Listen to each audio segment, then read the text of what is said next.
يا أيها الذين آمنوا اتقوا الله وقولوا قولا سديدا يصلح لكم أعمالكم ويغفر لكم ذنوبكم ومن يطع الله ورسوله فقد فاز فوزا عظيما أما بعد فإن خير الحديث كتاب الله وخير الهدي هدي محمد صلى الله عليه وسلم وشر الأمور محدثاتها وكل محدثة بدعة وكل بدعة ضلالة وكل ضلالة في النار أعوذ بالله من الشيطان الرجيم بسم الله الرحمن الرحيم يا أيها الذين آمنوا لا تقربوا الصلاة وأنتم سكارى حتى تعلموا ما تقولون ولا جنبا إلا عابري سبيل حتى تغتسلوا সম্মানিত ভাতৃমণ্ডলী, আল্লাহ পাক রব্বুল আলামিনের সমস্ত প্রশংসা যে আল্লাহ পাক রব্বুল আলামিন পাক পবিত্র এবং পবিত্র ব্যক্তি, পবিত্র বস্তু কি আল্লাহ পাক ভালোবাসেন, পবিত্রতা কি আল্লাহ পাক রব্বুল আলামিন ভালোবাসেন। সালাত এবং সালাম নাযিল প্রিয় নবী মুহাম্মদ রাসূলুল্লাহ সাল্লাল্লাহু আলাইহি ওয়াসাল্লামের প্রতি, যিনি অন্তরের পবিত্রতা আর শরীরের পবিত্রতা, বাহ্যিক পবিত্রতা, আভ্যন্তরীণ পবিত্রতা, সার্বিক পবিত্রতা, তাহারাতের শিক্ষা মানব জাতিকে দিয়েছেন। আমরা আমাদের এই বুধবার আলোচনায়, যেহেতু আমাদের সাথে বোনেরাও আসেন আর তাদের দিন সম্পর্কে মাসলা মাসাইল,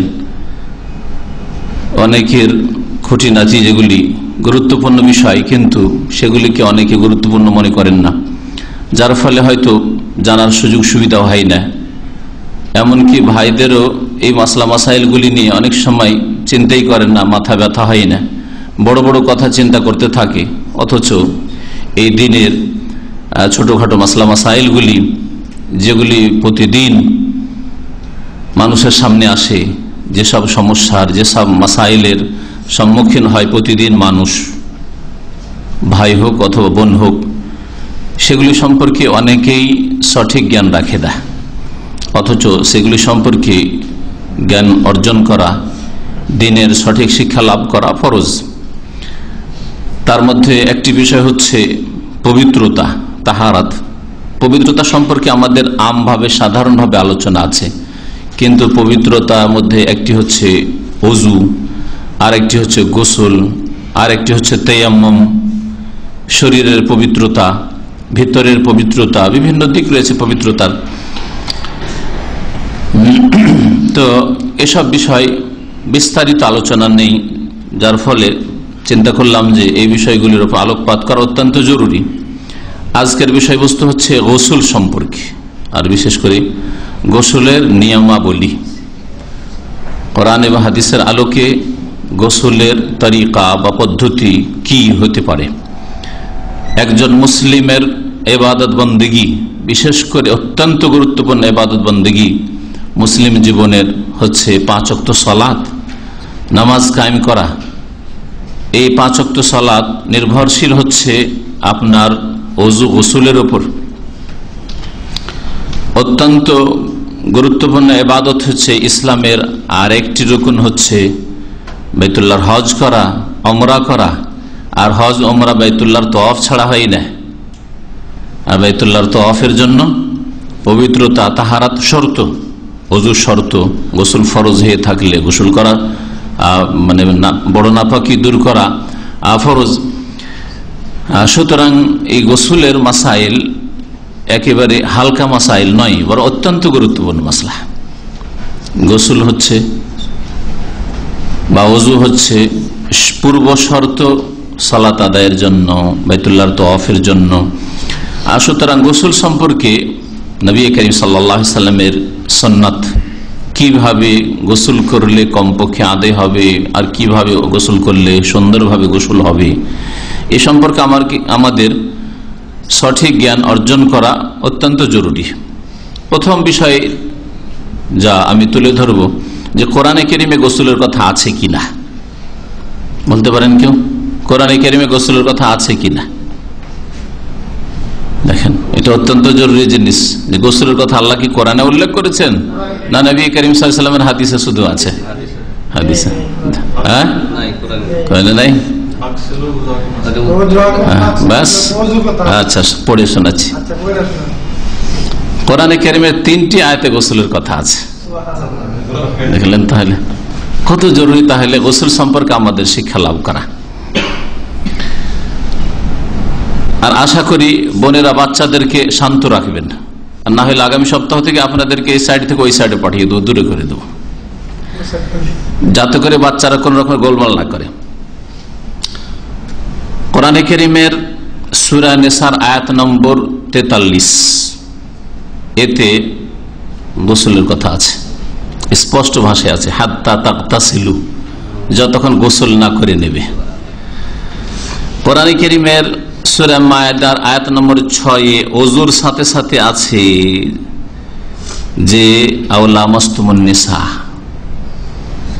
যদি গোসল ফরজ হয়ে যায়, ফালাম তাজিদু মা'আন, পানি না পাও, হ্যাঁ, তার আগে আল্লাহ পাক আরো স্পষ্ট করেছেন, ওয়াইন কুনতুম জুনুবান, তোমাদের উপর যদি বড় নাপাকি এসে থাকে, অর্থাৎ গোসল ফরজ হয়ে থাকে, ফাত্তাহারু, ফাতহারু মানে পাক হও, আর ফাত্তাহারু মানে হচ্ছে পবিত্রতা অর্জন কর, গোসল করা। তো তাতাহারা মানে গোসল করা, ফাত্তাহারু মানে গোসল করো। সূরা বাকারা আয়াত নম্বর 222 আল্লাহ পাক রব্বুল আলামিন ইরশাদ করেছেন যে ওয়ালা তাকরাবুহুন্না হাত্তা ইয়াতহুরনা ফাইদা তাতাহারনা, এই ফাইদা তাতাহারনা, যখন তারা পবিত্রতা অর্জন করে নেবে মানে গোসল করে নেবে। তাহলে 3টি আয়াত গোসল সম্পর্কে কোরআনে কারিমে রয়েছে।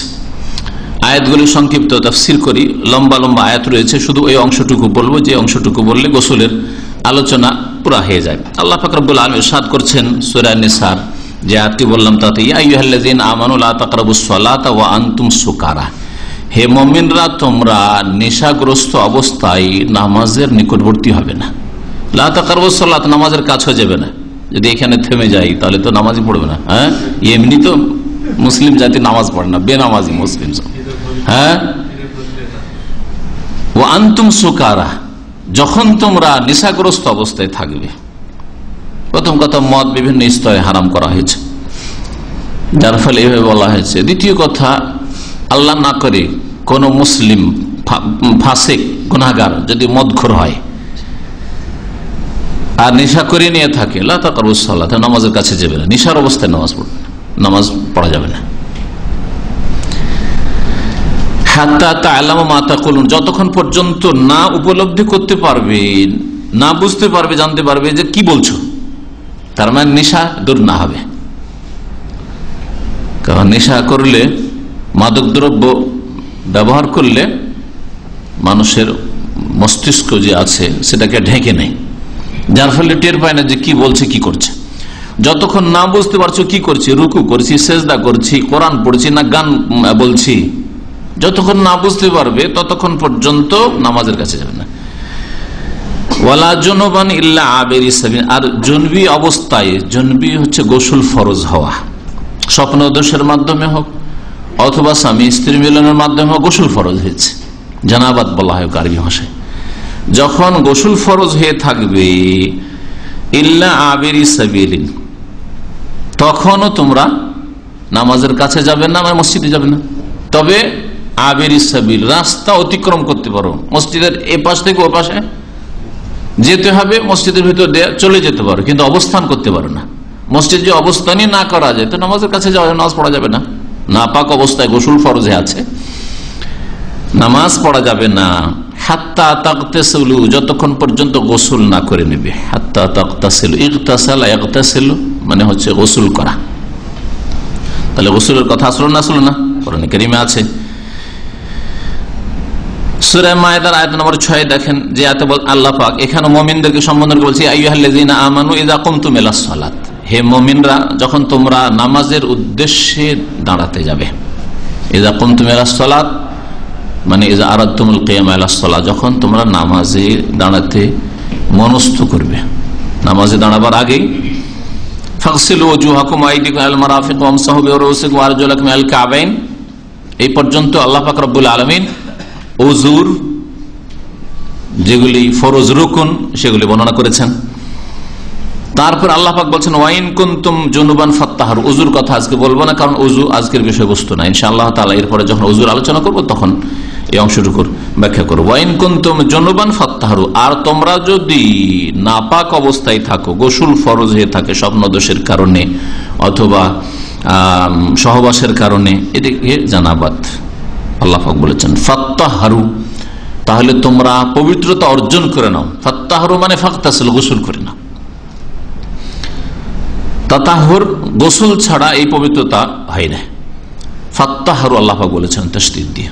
ফাতহারু তাহরা এথরো, ফাতহুরু এর মানে হচ্ছে নিজে পাক হয়ে যাওয়া, কিন্তু ফাত্তাহারু মানে গোসল করে নেওয়া, তাহারাত অর্জন করা। তারপর আল্লাহ পাক রব্বুল আলামিন তায়াম্মুমের বিধান উল্লেখ করেছেন, সেটুকু আজকে তাফসীর করবেন না। তোমরা যদি অসুস্থ থাকো, সফরে থাকো, শৌচ কার্য শেষ করে এসছো, গোসল ফরজ হয়েছে, আর যদি পানি না পাও বা পানি ব্যবহার করতে সক্ষম না হও, তায়াম্মুম আল্লাহ পাক বলেছেন। আল্লাহ পাক রব্বুল সূরা বাকারা আয়াত নম্বর 222 ইরশাদ করেছেন, ওয়ায়াসআলুনাকা আনিল মাহিদ, হে নবী তোমাকে লোকেরা জিজ্ঞাসা করে মাসিক ঋতুর অবস্থা সম্পর্কে, হাইজ সম্পর্কে বা হাইজের অবস্থা সম্পর্কে। কুল, হে নবী তুমি জানিয়ে দাও, হুয়া আযান, এটা বড় কষ্টদায়ক বস্তু বা নোংরা বস্তু। মাসিক ঋতু এটা হচ্ছে বড় কষ্টদায়ক বস্তু, নোংরা বস্তু, ঘৃণিত বস্তু। সুতরাং এই অবস্থায় ফাতাজিলুন নিসা ফিল মাহিদ, হাইজের অবস্থায়, মাসিক ঋতুর অবস্থায় নারীদের থেকে তুমি দূরে থাকবে বা তোমরা দূরে থাকবে। ফাতাজিলু, তোমরা দূরে থাকবে। কষ্টদায়ক এই অবস্থায় যদি মেলামেশা হয়, সহবাস হয়, তাহলে সেটা স্ত্রীর জন্য কষ্টের কারণ হবে, বিভিন্ন রোগ ব্যাধির কারণ হবে, আর স্বামীর জন্য বড় বড় রোগের কারণ হবে। আজান আল্লাহ বলেছেন, আল্লাহ সতর্ক করে দিয়েছেন এই আজান শব্দ দিয়ে, সাবধান। আর আজকের মেডিকেল সায়েন্স বলছে এতে বিভিন্ন রোগ জন্মায়, যেগুলি একেবারে মারাত্মক রোগ। যদি মাসিক ঋতুর অবস্থায় কেউ যদি সহবাস করে, তাহলে স্বামীরও ক্ষতি, স্ত্রীরও ক্ষতি। আল্লাহ পাক দূরে থাকতে বলেছেন। ওয়ালা তাকরাবুহুন্না, আরো সতর্ক করছেন তাদের নিকটে যাবে না। হাত্তা ইয়াতহুরনা, যতক্ষণ পর্যন্ত তারা পাক না হয়ে যাবে, পবিত্র না হয়ে যাবে। পবিত্র হইল মানে এখানে ইয়াতহুরনা বলে বলা হয়েছে যে মাসিক ঋতু বন্ধ হইল। ফাইজা তাতাহারনা, মাসিক ঋতু বন্ধ হয় যথেষ্ট। আল্লাহ বলছেন ফাইজা তাতাহারনা, মাসিক ঋতু বন্ধ হওয়ার পরে যখন তারা গোসল করে তাহারাত অর্জন করে নেবে। এজন্য প্রথমটাতে ইয়াতহুরনা, আর তারপরে বলছেন ফাইজা তাতাহারনা। ফাইজা তাহুরনা বললেন না, মাসিক ঋতু বন্ধ হইল ব্যাস না, ফাইজা তাতাহারনা, যখন তারা পবিত্রতা অর্জন করে নেবে। মাসিক ঋতু বন্ধ হয়েছে কিন্তু গোসল করেনি, পবিত্র হয়েছে, পবিত্রতা অর্জন করেনি, রক্ত বন্ধ হয়েছে, তাই না? আল্লাহ বলছেন ফাইজা তাতাহারনা, যখন তারা পবিত্রতা অর্জন করে নেবে মানে গোসল করে নেবে। তাহলে এই মাসলা অত্যন্ত জরুরি জানা প্রত্যেক পুরুষকে এবং তার স্ত্রীকে। মাসিক ঋতু বন্ধ হয়েছে কিন্তু গোসল হয়নি, না পাক হয়নি। ফাতুহুন্না মিন হাইসু আমারাকুমুল্লাহ, যখন গোসল হয়ে যাবে তখন তাদের কাছে এসো যেইভাবে আল্লাহ তোমাদেরকে নির্দেশ দান করেছেন।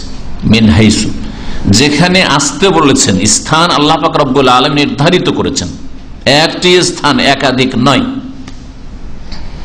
মিন হাইসু আমারাকুমুল্লাহ, ইন্নাল্লাহু ইউহিব্বুত তাওয়াবিন, আল্লাহ পাক তওবাকারীদেরকে ভালোবাসেন। ওয়া ইউহিব্বুল মুতাতাহহিরিন, আর পবিত্রতা অর্জনকারীদেরকে আল্লাহ পাক রব্বুল আলামিন ভালোবাসেন। এখন সরাসরি আলোচনা শুরু করি। গোসলের আয়াতগুলো দেখলেন, তাই না? যে তিনটি আয়াতে আল্লাহ পাক রব্বুল আলামিন গোসলের কথা উল্লেখ করেছেন। গোসল দুই ক্ষেত্রে আল্লাহ পাক রব্বুল উল্লেখ করেছেন, মাসিক ঋতু থেকে পবিত্রতা অর্জনের ক্ষেত্রে, যখন মাসিক ঋতু বন্ধ হলো গোসল আল্লাহ পাক উল্লেখ করেছেন। আর এর উপরে কিয়াস হবে এবং হাদিস দ্বারা প্রমাণিত নেফাসের গোসল, বাচ্চা ভূমিষ্ঠ হওয়ার পরে যে ব্লিডিং হয়, নেফাস যাকে বলা হয়, সেটা যখন বন্ধ হয়ে যাবে তখন গোসল করতে হবে। এইরকমই যেমন মাসিক ঋতু বন্ধ হলে গোসল করতে হবে। তারপরে মেলামেশা, তারপর ইবাদত বন্দেগী, নামাজ শুরু করবে। এমন নাই যে বাচ্চা ভূমিষ্ঠ হইলো আর তারপর রক্ত বন্ধ হয়ে গেছে, নামাজ পড়া শুরু করলো বা স্বামী স্ত্রী মিলন করলো না। এখানেও গোসল করতে হবে। তাহলে মাসিক ঋতু আর নেফাসের কথা হলো এই ক্ষেত্রে। আর পুরুষ মহিলা উভয়ে শামিল কিসে? জানাবাতের ক্ষেত্রে, স্বপ্নদোষের ক্ষেত্রে। স্বপ্নদোষ যেমন পুরুষদের হয় তেমন মহিলাদের হয়, যদি মহিলাদের কম তুলনামূলক কিন্তু হতে পারে স্বপ্নদোষ। তারপরে স্বামী স্ত্রী মিলন, এই ক্ষেত্রকে আল্লাহ পাক রব্বুল আলামিন ওয়াইন কুনতুম জুনুবান ওয়ালা জুনুবান ইল্লা আবির সাবিল, দুই আয়াত আল্লাহ পাক রব্বুল উল্লেখ করেছেন, সূরা নিসাই এবং সূরা মায়েদায়। গোসল হচ্ছে দুই প্রকার, মানে পদ্ধতির দিক থেকে দুই প্রকার। এমনি গোসল বিধানের দিক থেকে, হুকুম আহকামের দিক থেকে বিভিন্ন প্রকারের গোসল আছে, সেগুলি পরে আলোচনা করব। জুমার গোসল, ফরজ গোসল, আর বিভিন্ন ক্ষেত্রে দৈনিক গোসল ইত্যাদি, পরিষ্কার পরিচ্ছন্নতার গোসল বা ঠান্ডা হওয়ার জন্য গোসল, সেগুলি আলাদা জিনিস। এখানে পদ্ধতির দিক থেকে গোসল হচ্ছে দুই প্রকার। এক হচ্ছে গোসল মাজজি, মানে কোন রকম যথেষ্ট গোসল, কাজ চলা গোসল, সহজ ভাষায় এইভাবে গোসল করলে কাজ চলে যাবে, পাক হয়ে গেলেন কোন রকমে আপনি।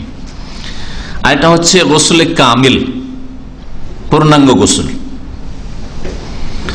প্রথমটা জানেন, যেটা কম পক্ষে এতটুকু করলে আপনার গোসলটা আদায় হয়ে যাবে, এটা প্রথম জানেন, সেটা যেহেতু সংক্ষেপে। তাতে গোসলের যে ফরজগুলি রয়েছে, ওয়াজিবাতগুলি রয়েছে, সেগুলি আদায় করা। ফায়াকতাফি ফিহিল ইনসানু বিফিলিল ওয়াজিবাত ফাকাত, যেগুলি জরুরি জিনিস, ওয়াজিব জিনিস, সেগুলি আদায় করবে। আর যেগুলি মুস্তাহাব সুন্নাত জিনিস রয়েছে, সেগুলি হয়তো আদায় করলো না, গোসল আদায় হয়ে যাবে। যেমন পবিত্রতার নিয়ত করলো, নিয়ত হচ্ছে শর্ত পবিত্রতা অর্জনের জন্য, যেমন ইবাদত বন্দিগির জন্য শর্ত যেগুলি, ইবাদত, নামাজ, রোজা, হজ, যাকাত, নিয়ত করা, নিয়ত পড়া নাই। সেই রকমে ওযুর জন্য, গোসলের জন্য, তায়াম্মুমের জন্য নিয়ত পড়া ইসলামে নেই, নিয়ত করা আছে।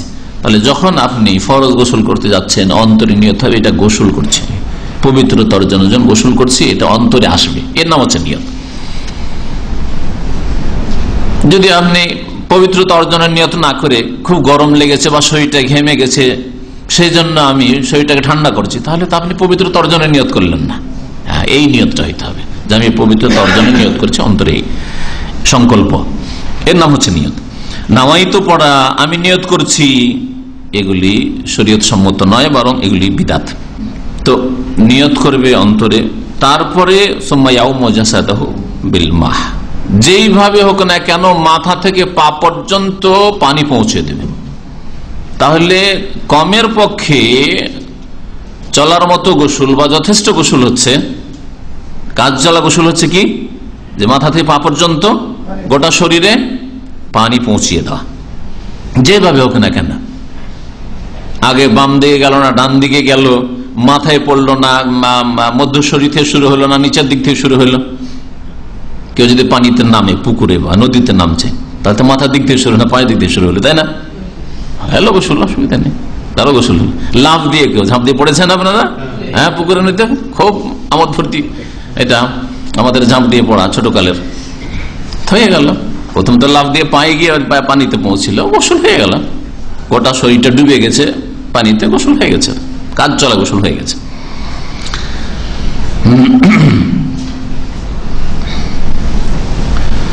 এর সাথে সাথে কুলি করতে হবে, নাকে পানি দিতে হবে।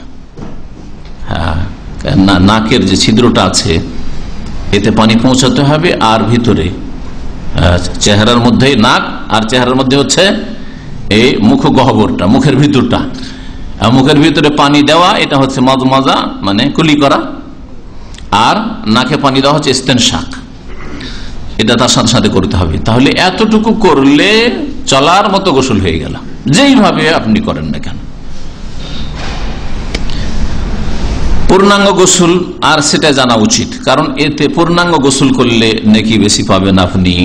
ফরজ ওয়াজিবের সাথে সুন্নত মুস্তাহাবগুলি আদায় করলে, নবী করিম সাল্লাল্লাহু আলাইহি সাল্লামের তরিকায় আপনি গোসল করলেন, উত্তম তরিকা আপনার পবিত্রতা অর্জন হইল। সুতরাং এটা জেনে রাখা উচিত। সংক্ষেপে বলতে গেলে সেটা বলবেন যে গোসল করা যেভাবে নবী করিম সাল্লাল্লাহু আলাইহি সাল্লাম গোসল করেছেন। কেমন ভাবে গোসল করবেন? যেমন ভাবে রাসূলুল্লাহ সাল্লাল্লাহু আলাইহি সাল্লাম গোসল করেছেন। যেমন নবী করিম সাল্লাল্লাহু আলাইহি ওয়াসাল্লাম বলেছেন সাহাবায়ে কেরামদেরকে, সাল্লু কামা রাআইতুমুনি উসাল্লি, তোমরা সালাত আদায় করো, নামাজ পড়ো যেভাবে আমাকে সালাত আদায় করতে দেখলে, নামাজ পড়তে দেখলে, ঠিক তেমনি এই বিষয়টি প্রত্যেকটি ক্ষেত্রে, ইবাদত বন্দেগীর ক্ষেত্রে ফিট করেন আপনি। ওযু করো, গোসল করো, তেমন করো, কোন ভাবে? যেইভাবে রাসূলুল্লাহ সাল্লাল্লাহু আলাইহি ওয়াসাল্লাম ওযু গোসল করেছেন তেমন করেছেন। সুতরাং নবী করিম সাল্লাল্লাহু আলাইহি ওয়াসাল্লামের তরিকা মোতাবেক গোসল করতে হলে গোসলের যেসব সুন্নত মুস্তাহাব রয়েছে সবগুলি সহ গোসল করা। এই সম্পর্কে আল্লামা শেখ মোহাম্মদ বিন সালেহ উসাইমিন রহমতুল্লাহ আলাইকে জিজ্ঞাসা করা হয়, তখন তিনি বলেন সিফাতুল গোসলে আলা ওয়াজহাইন, গোসলের নিয়মাবলী হচ্ছে দুই রকমের। একটা হচ্ছে সিফাতুন ওয়াজিবা, আবশ্যক নিয়মাবলী, গোসলের আবশ্যক নিয়মাবলী, মানে এইভাবে কমপক্ষে গোসল করা আবশ্যক, জরুরি। সেটা হচ্ছে আইয়াউম্মা বাদানাহু কুল্লাহু বিল মা, গোটা শরীরকে পানি পৌঁছানো বা গোটা শরীর রে পানি পৌঁছানো। এর মধ্যে শামিল হচ্ছে অমিন যালিকা আল মাজমাযা ওয়াল ইস্তিনশাক, আর এর মধ্যে গোটা শরীরের অন্তর্ভুক্ত হচ্ছে মুখের ভিতরটা গড়গড়াকুলি করা আর নাকে পানি দেওয়া। তাহলে গোটা শরীরে যদি পানি পৌঁছিয়ে দেয় যেইভাবে হোক না কেন, যেই দিক থেকে হোক না কেন, ফাকাদ ইরতাফা আনুল হাদাসুল আকবার, তাহলে বড় নাপাকি তার দূর হয়ে গেল, অতাম্মাত তাহারাতুহু, তার পবিত্রতা সম্পূর্ণ হলো। কারণ আল্লাহ পাক রব্বুল ইজ্জত সূরা মায়েদার আয়াত নম্বর 6 ইরশাদ করেছেন, ওয়াইন কুনতুম জুনুবান ফাত্তাহারু, তোমরা যদি জুনবি অবস্থায় থাকো, তোমাদের উপর গোসল ফরজ হয়ে থাকে, তাহলে তোমরা পবিত্রতা অর্জন করে নাও, মানে গোসল করে নাও। দ্বিতীয় তরিকা যেটা বিস্তারিত বলবো সেটা হচ্ছে পূর্ণাঙ্গ গোসলের নিয়মাবলী। এই সম্পর্কে ইমাম ইবনে কুদামা রাহমাতুল্লাহ আলাইহি তার প্রসিদ্ধ কিতাব আল মুগনি, এই আল মুগনিতে খুব বড় কিতাব ফিকহে হাম্বলির, তাতে তিনি উল্লেখ করে বলছেন যে আল কামিল ইয়াতি ফিহি বিআশরাতি আশিয়া, পূর্ণাঙ্গ গোসলে 10টা জিনিসের খেয়াল রাখতে হবে। পূর্ণাঙ্গ যদি গোসল করেন তাহলে 10টা জিনিসের খেয়াল রাখতে হবে। জিনিসগুলো এক একটি করে শোনেন। প্রথম বিষয় হচ্ছে আন-নিয়া, নিয়ত করা, পড়া নয়। আবার বলছি, বিদআতপন্থীরা নিয়ত পড়ে, ইসলামে নিয়ত পড়ার নেই, আর নিয়ত করা অবশ্যই আছে। ইন্নামাল আমালু বিন্নিয়া, যে কোনো কর্ম শুদ্ধ হওয়ার দিক থেকে এবং নেকি পাওয়ার দিক থেকে, দুই দিক থেকে কিন্তু নির্ভরশীল কিসের ওপর? নিয়তের উপর। আমার কথাটা বুঝলেন? যে কোনো আমল নির্ভরশীল শুদ্ধ হওয়ার দিক থেকে, কবুল হওয়ার দিক থেকে, আর নেকি পাওয়ার দিক থেকে। কিসের ওপর? নিয়তের উপর। আপনারা যে এই দিনই আলোচনা শুনতে এসছেন, নিয়ত যদি থাকে যে আল্লাহ এবং তার রাসূল সাল্লাল্লাহু আলাইহি ওয়াসাল্লামের কথা শুনবো, দ্বীনের ইলম হাসিল করা ফরজ, তাই শিখব, আর এর মাধ্যমে আল্লাহ পাক গুনাহ খাতা মাফ করবেন, সওয়াব হাসিল করব, ইন্নামাল আমালু বিন্নিয়াত, এই নিয়তে যদি এসে থাকেন তাহলে আপনার আমলটাও শুদ্ধ হইল আর নেকিও পেলেন, ঠিক না? কিন্তু যদি কোনো ভাই বা বোনের নিয়ত থাকে যে আজকে যেতাম না, কিন্তু অমুক ভাবি আসবে, এক বোন আর এক বোনের সাথে দেখা করতে এসছে, তো ওর সাথে একটু কাজ আছে, এটা কাজ দিব, একটা কাজ নেব, সেই জন্য এসছি। আর এক ভাই এসছেন, অমুক ভাই আসে এখানে, ওর কাছে টাকা পাবো, তো টাকাটা ওখানে না গেলে পাচ্ছি না, ও দেখা পাচ্ছি না, সেই জন্য এসছি। ইন্নামাল আমালু বিন্নিয়াত, মানুষের কর্ম নির্ভরকারী কিসের উপর? নিয়তের উপর। যেই নিয়তে এসছে সেটা পাবে, সওয়াব পাবে না। আর এই ইলম শেখার আমলটাও শুদ্ধ হইল না। একটু আগে গোসল কথা বলছিলাম যে কেউ যদি শরীরটা খুব গরম হয়ে উঠেছে অথবা ঘেমে গেছে, সুতরাং ঘাম দূর করব আর ঠান্ডা হব, আর ওই সময় তার উপরে গোসলও ফরজ হয়ে আছে, গোসলও ফরজ হয়ে আছে, স্বপ্ন দোষ হয়েছে, গোসল ফরজ আছে, হ্যাঁ, তো তার গোসল ফরজ গোসল আদায় হবে? হবে না, কারণ ইন্নামাল আমাল, তাহলে আমল শুদ্ধ হলো না। গোসল করলো তারপরও আমলটা শুদ্ধ হলো না, ফরজ গোসল আদায় হলো না, কারণ নিয়তি করেনি অন্তরে। আর গোসলের উপরে যে একটা সওয়াব আছে, নেকি আছে, সেটা হলো না। এই জন্য শুদ্ধ হওয়ার দিক থেকে, কবুল হওয়ার দিক থেকে, নেকি পাওয়ার দিক থেকে ইন্নামাল আমালু বিন্নিয়াত, আমল কর্ম নির্ভরশীল নিয়তের উপর। তার নিয়ত ইসলামে আছে, শর্ত ফরজ, কিন্তু নিয়ত পড়া নেই, নিয়ত করা আছে। আর নিয়ত করার স্থান হচ্ছে অন্তর। অন্তরের সংকল্পকে নিয়ত বলা হয়। তাহলে প্রথম কাজ হচ্ছে নিয়ত করা পূর্ণাঙ্গ গোসলে। 2 নম্বর কাজ হচ্ছে তাসমিয়া, বিসমিল্লাহ পড়া। বিসমিল্লাহ পড়া ইখতিলাফ আছে, বিসমিল্লাহ শুধু পড়বেন না বিসমিল্লাহির রহমানির পড়ে। একদল বলছেন বিসমিল্লাহির রহমানির পড়ে না, আর একদল বলছেন যে নবী সাল্লাল্লাহু আলাইহি ওয়াসাল্লাম যেহেতু বলেছেন লা উযু লিমান লাম ইয়াযকুর ইসমাল্লাহ, ইসমাল্লাহ শুধু বলেছে, সুতরাং বিসমিল্লাহ বলে। নবী করিম সাল্লাল্লাহু আলাইহি ওয়াসাল্লাম থেকে রহমানির রহিম পর্যন্ত পড়ার কোনো প্রমাণ নেই। তবে পূর্ণাঙ্গ বিসমিল্লাহ সেজন্য একদল বলেছেন যে পড়তে পারেন। আমরা নাজায়েজ বলছি না, নিষেধ করছি না, তবে বিসমিল্লাহ পড়ে নয় যথেষ্ট। 3 নম্বর কাজ ওয়াগাসালা ইয়াদাইহি সালাসান, 2 হাত 3 বার করে ধুইবেন গোসলের আগে, এটা উযু, হ্যাঁ ধুইবেন। ওয়াগাসালা মা বিহি মিন আযান, আর যে নাপাকি বা নোংরা জেনে শরীরে লেগে আছে সেটা ধুয়ে ফেলবে। অবশ্য হয়েছে, স্বপ্ন দোষ হয়েছে, তাহলে গায়ে, রানে ইত্যাদি বিভিন্ন জায়গায় শরীরে লেগে আছে, নাপাকি নোংরা জিনিস লেগে আছে, তাহলে সেটা দূর করবেন। ওযু করবেন, কটা হলো? 5টা হয়ে গেল মনে হয়, হ্যাঁ। ওযু করবেন, ওয়ায়ুহসি আলা রাসিহি সালাসান, এইগুলি কথা সবগুলি হাদিস, বিভিন্ন হাদিস রয়েছে। তারপরে মাথায় 3 বার করে পানি দেবেন। ও মাথায় পানি নিয়ে 3 বার করে দেবেন হাতে নিয়ে। ইয়ারবি বিহা ওসুল আশ-শার, আর এর মাধ্যমে চুল বড় থাকতে পারে তো চুলের প্রত্যেকটা জড়ে জড়ে শেকড়ে কি করবেন? পানি পৌঁছে দেবেন, যাতে প্রত্যেকটা চুলের জড়ে পানি পৌঁছে যায়, গোড়ায় পানি পৌঁছে যায়। ওয়ায়ুফিযুল মা আলা সাইরি জাসাদিহি, তারপরে গোটা শরীরে পানি বহিয়ে দেবেন। কয়টা হইল বলেছেন?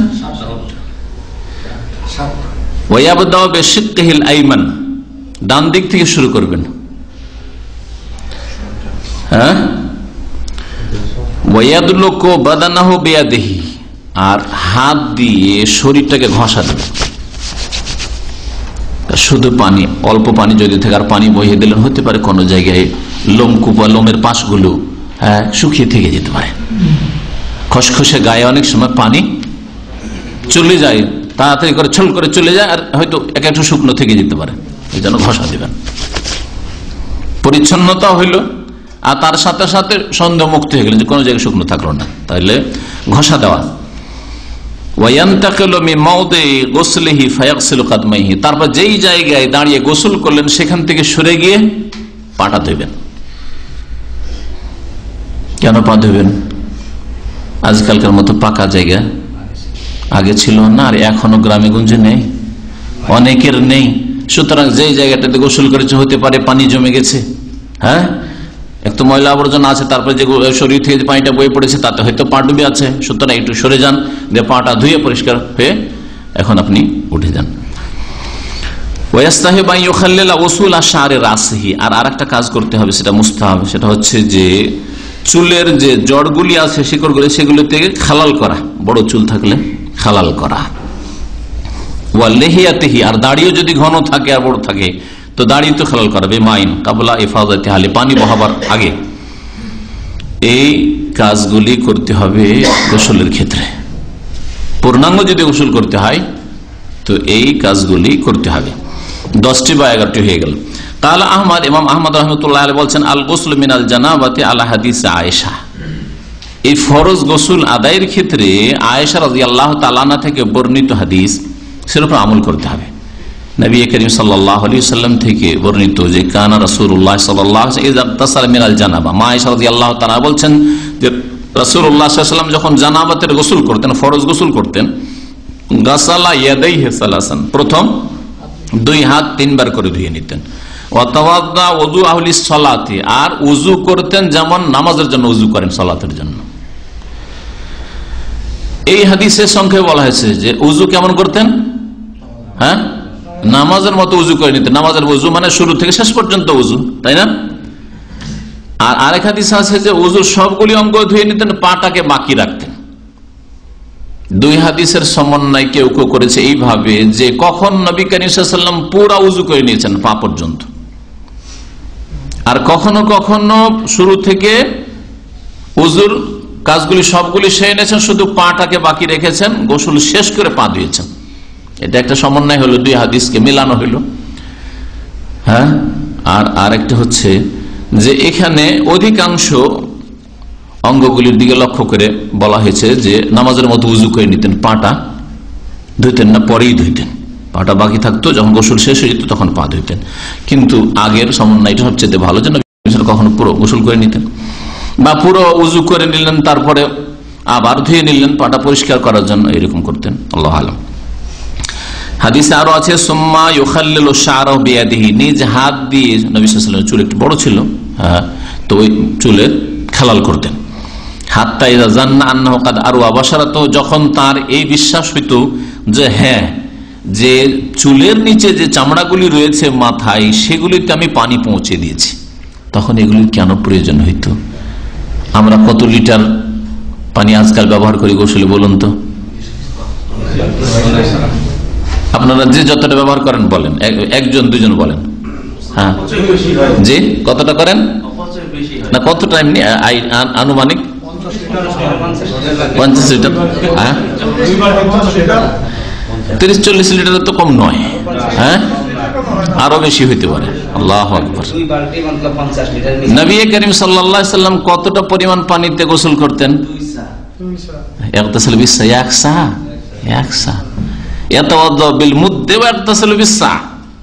এক মুদ মানে 600 গ্রাম পানিতে উযু করতেন, আর এক সা মানে 2.5 থেকে 3 কেজি, 3 কিলো পানিতে গোসল করতেন। তাহলে 3 কিলো পানিতে গোসল করলে ঘষা দিতে হবে, কারণ গোটা শরীর ওই 3 কিলো দিয়ে পৌঁছাইতে হবে পানি, আর তারপরে চুলের ঘষা দিতে হবে যাতে করে চুলের শিকড়গুলিতে পানি পৌঁছে যায়। আপনার যদি ওই রকমই 3 কিলো পানি থাকে তো দেন, অল্প পানিতে সফরে কন্দের উজু করেছেন, একটু পানি নিচ্ছে না, একটু পানি নিয়ে এই দিক ওই দিক করে উজু ছাড়তে হচ্ছে, হবে 600 গ্রামে হবে, কিন্তু ওইভাবে করতে হবে। পানির অভাব ছিল, আল্লাহ পাক রব্বুল আলামিনের শুকরিয়া আদায় করেন যে আজকে আল্লাহ পাক কত পানি দিয়েছেন। মানুষ এত বেড়েছে, পানি কমেছে? তো পানি কমেনি, রুজি কমেছে? নবী করিম সাল্লাল্লাহু আলাইহি ওয়াসাল্লাম কোনদিন ভাত খেতে পেয়েছেন? আর আপনারা 3 বার করে ভাত খাচ্ছেন। তারপরে নবী করিম সাল্লাল্লাহু আলাইহি ওয়াসাল্লাম সাহাবায়ে কেরামরা কম ছেলে নেব তাহলে খেতে পাবো, এই কথা চিন্তা করেননি। আর আপনারা কেন তো চিন্তা, আপনাদের কেন তো চিন্তা, মুসলিমদের কেন তো চিন্তা যে কি করে খাবো, জমি তো বাড়ে না, ছেলে মেয়ে বেশি নেব, আর বোনদের বেশি চিন্তা, ও নাকি বেশি খাওয়ায়, আরো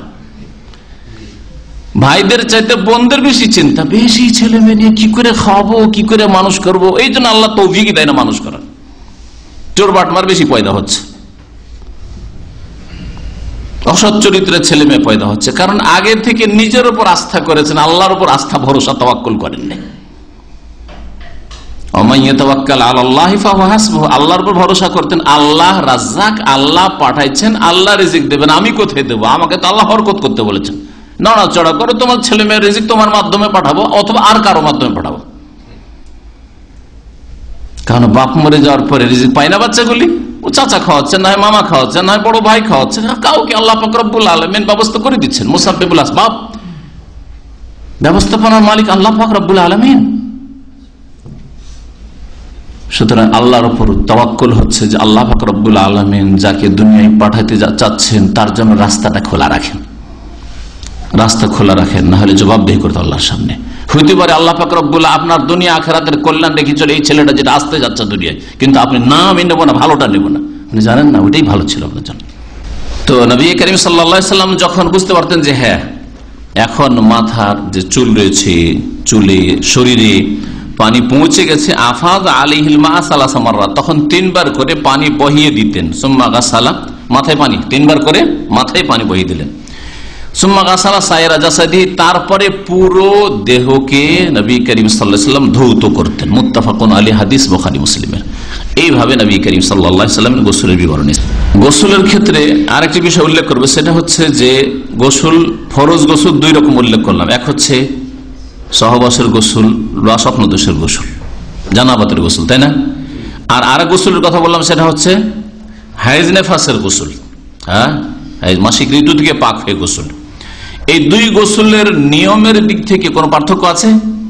হ্যাঁ, নিয়মের ক্ষেত্রে কোনো নিয়মগত পার্থক্য আছে? পার্থক্য নেই, তেমন পার্থক্য নেই, একেবারে পার্থক্য নেই যদি বলেন তো ভুল হবে, তেমন পার্থক্য নেই। তবে 2টো পার্থক্য আছে, হাদিস দ্বারা প্রমাণিত 2টো পার্থক্য আছে, তাহলে জানার প্রয়োজন। দেখেন গোসলটাও জানার প্রয়োজন সূক্ষ্মভাবে। যে একজন মহিলা মাসিকের গোসল করছে, মাসিক থেকে পাক হয়েছে, নেফাসের গোসল করছে, ব্লিডিং থেকে পাক হয়েছে, এই এক গোসল। আর আরেকবার গোসল করছে স্বামী স্ত্রী সহবাসের গোসল করছে, স্বপ্নদোষের গোসল, দুই গোসল পার্থক্য আছে। আপনি আপনার স্বপ্নদোষের গোসল করছেন, আপনার বিবি হাইজ থেকে পাক হওয়ার, মাসিক থেকে পাক হওয়ার গোসল করছে, দুই গোসলে তেমন পার্থক্য নেই, তবে দুটো পার্থক্য আছে।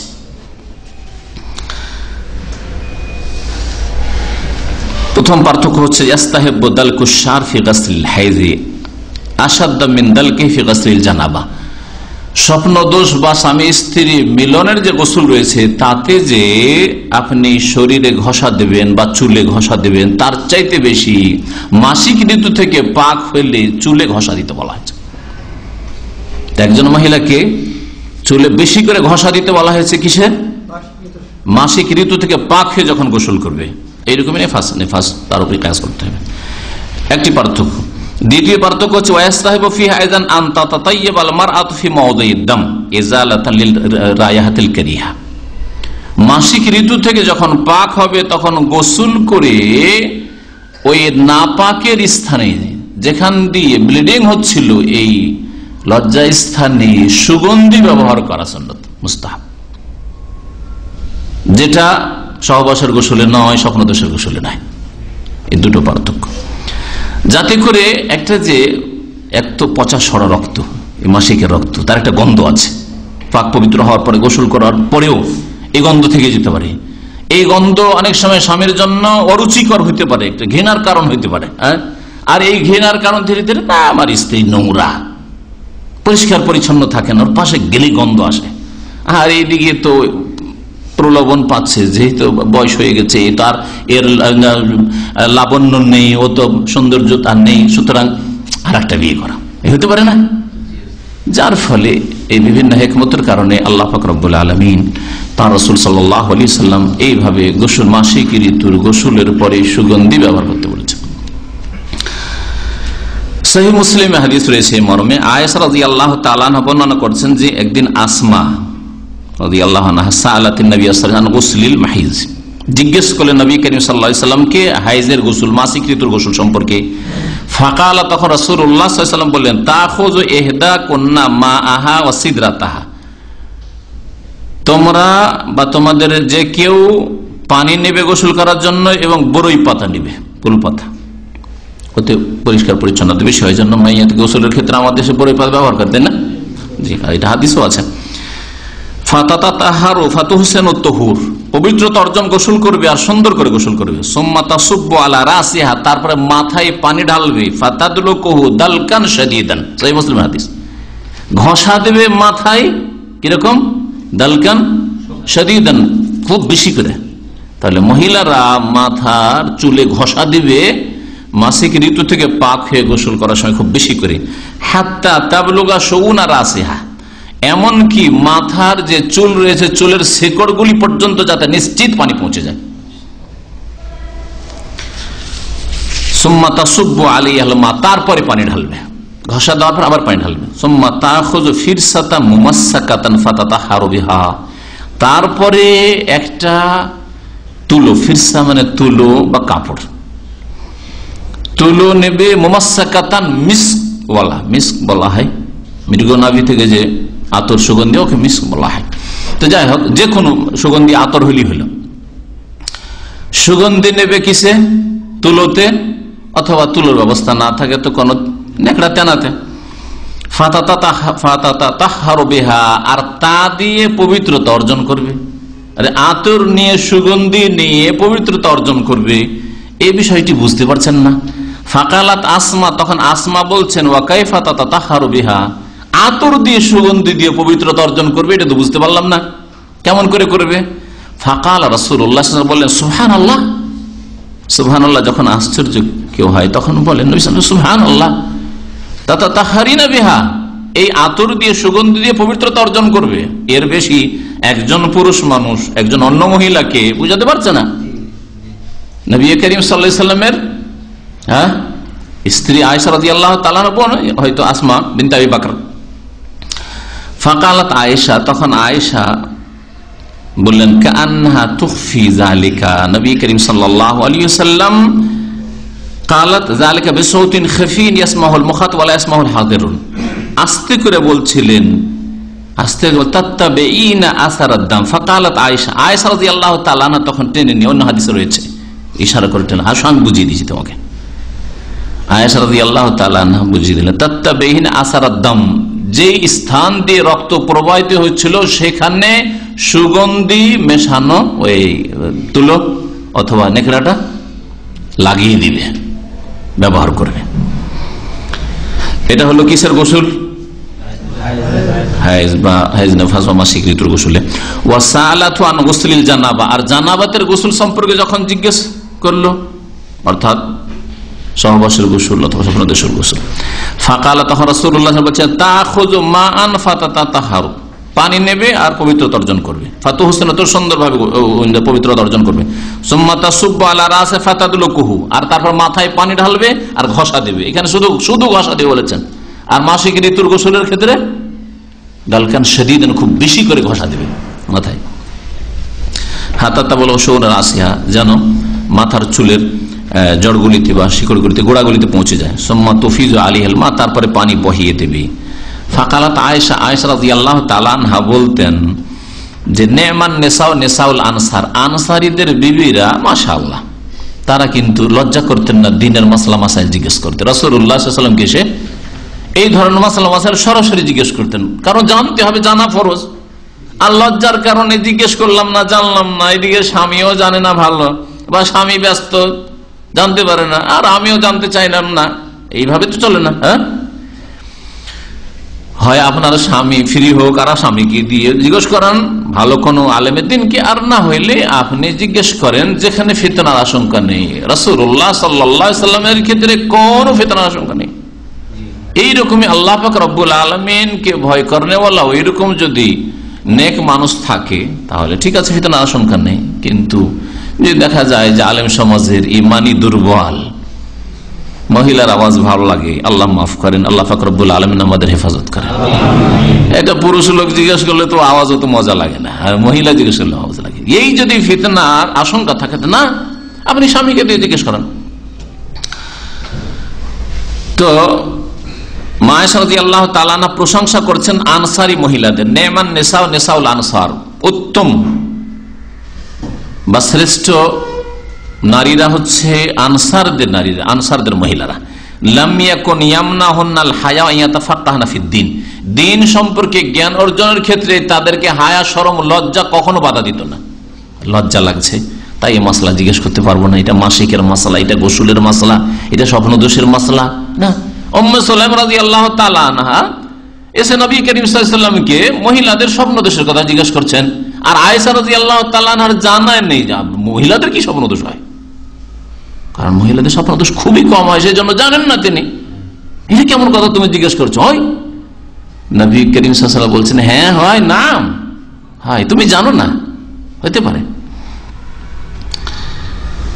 তো রাসূলুল্লাহ সাল্লাল্লাহু আলাইহি ওয়াসাল্লাম এই হাদিসে তাহলে হাইজের গোসল, মাসিক ঋতুর গোসল আর স্বপ্নদোষ বা স্বামী স্ত্রী সহবাসের গোসলের পার্থক্য করলেন। কোনটি কোন কোন ক্ষেত্রে? দুটো ক্ষেত্রে। কত ক্ষেত্রে? দুটো ক্ষেত্রে। একটা হচ্ছে চুলগুলিকে বেশি করে ঘষা দিতে হবে, আর দ্বিতীয় হচ্ছে সুগন্ধি ইস্তেমাল করতে হবে, ব্যবহার করতে হবে। কিসের গোসলে? হাইজ থেকে পাক হওয়ার পরে যে গোসল হবে তাতে। আর একটি বিষয় উল্লেখ করবো, সেটা হচ্ছে যে উযু গোসলের সময় বিসমিল্লাহ বলার হুকুম কি? সুন্নাত না ওয়াজিব? সুন্নাত। কালাম ওয়াহিদ, কালাম ওয়াহিদ বুঝেন তো? এক বাক্যে না আর কোন বাক্য আছে? ইখতিলাফ আছে। বলছেন যে উযুর সময় এবং গোসল সময় অধিকাংশ উলামায়ে কেরামদের নিকটে বিসমিল্লাহ বলা হচ্ছে সুন্নাত মুস্তাহাব, ফরজ ওয়াজিব নয়। সুন্নাত, সুন্নাত মানে ভালো, সুন্নাত কাজ করা ভালো, করলে বেশি নেকি রয়েছে।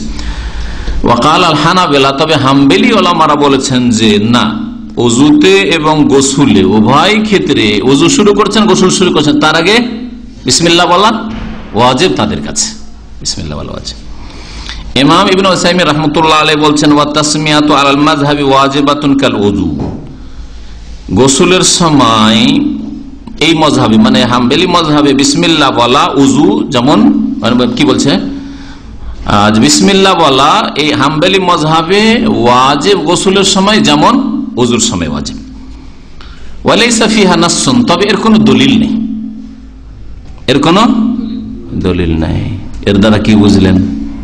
এর দ্বারা বুঝলেন যে শেখ মোহাম্মদ বিন উসাইমিন রহমতুল্লাহ আলাইহি বংশসূত্রে হাম্বলি হইলেও তিনি হাম্বলি মুকাল্লিদ ছিলেন না, কোরআন সুন্নাহর অনুসারী ছিলেন। কোরআন সুন্নাহর অনুসারী যারা বিনা কোনো শর্তে লাগাম লাগিয়ে রাখেন মজহাবের, যারে আমি তো হানাফি সুতরাং আমাকে হানাফি হয়ে নামাজ পড়তে, হানাফি উজু করতে হবে, হানাফি গোসল করতে হবে, না আমি তো হাম্বলি পরিবারে জন্ম নিয়েছি সুতরাং হাম্বলি লাগাম লাগিয়ে রাখতে হবে, না। এটা যদি হইতো তাহলে তিনি বয়ান করার পরে বলছেন যে এর কোনো দলিল নেই। নিজের মজহাবের বিরোধিতা করছেন না করছেন না? হ্যাঁ, এটা হচ্ছে হক, এটা হচ্ছে হক। কারণ আল্লাহর কথা, তার রসুলের কথা, কোরআন হাদিসের কথা বিনা কোনো শর্তে মানতে হবে। আর মজহাবের কথা মানে ইমাম সাহেবের কথা, আবু হানিফার কথা, শাফির কথা, মালিকের কথা, আহমদের কথা বা আমার কথা, আর কারো কথা শর্ত সাপেক্ষ মানবেন। আমার কথা মানার জন্য শর্ত, কোরআন হাদিসের অনুকূলে হইলে মানবেন, আর না হইলে ছড়ে ফেলবেন। এই কথাই তিনি আবু হানিফা রহমতুল্লাহ আলাইহি শিখেছেন, শিখান নাই? কিন্তু মানছেন না। যদি তাই না হইতো তাহলে ইমাম আবু হানিফা রহমতুল্লাহ আলাইহির দুইজন বড় ছাত্র, জাদরেল ছাত্র, ইমাম আবু ইউসুফ আর মোহাম্মদ, 1/3, কেউ কেউ বলছেন 2/3, 1/3 অথবা 2/3, যদি 1/3 হয়, 3 ভাগের 1 ভাগ মাসলা মাসাইল হয়, তাহলে চিন্তা করেন আপনি কত হাজার হাজার মাসলা মাসাইলে নিজ ওস্তাদ ইমাম আবু হানিফা রহমতুল্লাহ আলাইহি, যিনি মযহাবের ইমাম, তার বিরোধিতা করছেন। আচ্ছা, তার যে বিরোধিতা করেছেন তাহলে ভুল ধরেছেন না ধরেন নাই? বিরোধিতা করা মানে ভুল ধরা, ভুলটা ফুটে উঠলো না? বিরোধিতা করা মানে কি শত্রুতা? ইমাম আবু ইউসুফ মোহাম্মদ ইমাম আবু হানিফাকে আমাদের চাইতে অনেক বেশি ভালোবাসতেন না, বাসতেন না? ওস্তাদ, আপনারা যতটা আপনাদের ওস্তাদকে ভালোবাসেন তার চাইতে অনেক বেশি ইমাম আবু ইউসুফ মোহাম্মদ ভালোবাসতেন নিজ ওস্তাদকে। বুঝতে পারছেন না? তার ভালোবাসার দাবি হচ্ছে ওস্তাদের ভুলকে সমর্থন না করা। ওস্তাদের ভুল হয়ে যাবে আর ওস্তাদের কিছু ভুলের কারণে কিয়ামত পর্যন্ত লোক ভুলের উপর থেকে যাবে, এটা যেন না হয়। সহিহ হাদিস আমাদের সামনে চলে এসেছে, ওস্তাদের সামনে তখন আসেনি, হাদিস সংকলন হয়নি। সুতরাং হিতাকাঙ্ক্ষী হওয়া, দরদি হওয়া ইমামের হচ্ছে এই, তার দরদি হওয়ার প্রমাণ হচ্ছে এই যে তার ভুলগুলিকে সংশোধন করে দেওয়া। বুঝলেন না? তাহলে বোঝা গেল যে আমরা যদি কারো ভুল ধরে দিই যে অমুক জামাতের মধ্যে ভুল আছে, অমুক ব্যক্তির আকীদা আমলে ভুল আছে, তার মানে এই না যে তার সাথে শত্রুতা আছে বা তাদের সাথে শত্রুতা আছে, কখনো ভাববেন না। তাদেরকে ভালোবাসি, তাদের বেশ কিছু ভুল আছে, এই ভুলগুলির কারণে মুসলিম জাতি বিভ্রান্ত হবে, তাই তাদের সংশোধনের জন্য বলা হয়েছে। তাদেরকে দিনী ভাই হিসাবে, মুসলিম হিসাবে, সে জামাত হোক অথবা ব্যক্তি হোক, তাদেরকে আমরা ভালোবাসি। আল্লাহর শত্রুদেরকে ভালোবাসি না, নাস্তিকদেরকে ভালোবাসি না, বেদিনদেরকে ভালোবাসি না, বেনামাজিদেরকে ভালোবাসি না। কিন্তু যারা মুসলিম সমাজের আলেম ওলামা অথবা ইসলামী সংগঠন, জামাত, তাদের মধ্যে বিদআত থাকলেও যতক্ষণ পর্যন্ত তারা মুসলিম আছে, বড় শিরক কুফরি করে নাই, ইসলাম থেকে বেরিয়ে যায়নি, তাদেরকে ভালোবাসি, তাদেরকে ভালোবাসি। আর ভালোবাসার দাবি হচ্ছে তাদের সংশোধন করে দেওয়া, যে কিছু ভুল ভ্রান্তি আছে সেগুলি সংশোধন করে দেওয়া। এটাকে এক শ্রেণী মূর্খ লোকেরা এইভাবে নেই যে তাদের ভুল ধরা হয়েছে তার মানে আমরা শত্রু, একেবারে এটা বড় জুলমের কথা। যদি আমাদের ক্ষেত্রে এইভাবে ভাবেন যে আমরা কারো ভুল ধরেছি কোনো ব্যক্তি বা জামাতের দলের, সেই জন্য তাদের শত্রু, তাহলে ইমাম আবু ইউসুফ মোহাম্মদ আবু হানিফা রাহমাতুল্লাহর শত্রু? কখনো না। এটা হচ্ছে দ্বীনের ভ্রাতৃত্বের দাবি যে দিনী ভাই, সুতরাং দিনী ভাই আল মুসলিম মিরআতুল মুসলিম, আবু দাউদের হাদিস। মুসলিম মুসলিমের জন্য আয়না স্বরূপ। আয়নাতে কি করে? আয়না এখন যদি আমি ধরি আর আমার চোখে চশমা আছে, চশমাই দেখাবে, তাই না? চশমাটা যদি বাঁকা হয়ে থাকে তো দেখাবে, দেখাবে না? দেখাবে না? তাহলে আমাকে আয়না বলছে যে তোমার হিতাকাঙ্ক্ষী, সুতরাং চশমাটা তোমার বাঁকা হয়েছে, সোজা করে নাও, বলছে না? বলছে না? ঠিক তেমনি যেসব দিনী ভাইদের, মুসলিম ভাইদের, আলেম ওলামাদের অথবা কোনো জামাতের ভুল বলেছি, যেগুলি ভুল, এই ভুল তাদের এই কিতাবে ভুল আছে অথবা বক্তব্যে ভুল আছে, তাদের দরদি, হিতাকাঙ্ক্ষী, তাদেরকে ভালোবাসি, তাদের আল্লাহ পাক রব্বুল দুনিয়াতে ইসলাহ করে দিকে উদ্দেশ্যে, আর আল্লাহ পাক যেন আখিরাতে না ধরে এই উদ্দেশ্যে আল্লাহ পাক রব্বুল আলামিন যেন আমাদেরকে ইখলাস দান করেন। আর যারা একেবারে শিরক কুফরি করে, তারা তো ছিঁড়ে নেকড়ার মতো, ছিঁড়ে তেনার মতো, বা পেশাব পায়খানার মতো পচা সরা, তার কোনটার ইসলাহ করবো?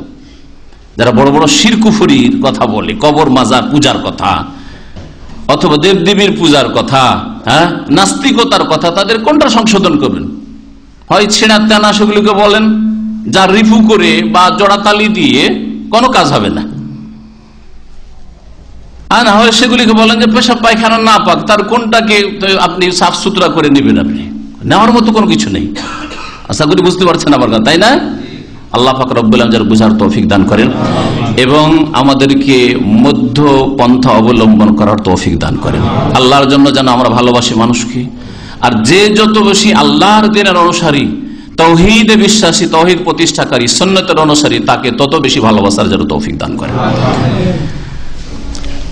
যদি কারো মধ্যে বিদাতও থাকে, ভুল ভ্রান্তিও থাকে, ইসলাম পালনের ক্ষেত্রে ঘাটতিও থাকে, টাকনার নিচে কাপড় আছে কিন্তু নামাজি ভালোবাসি,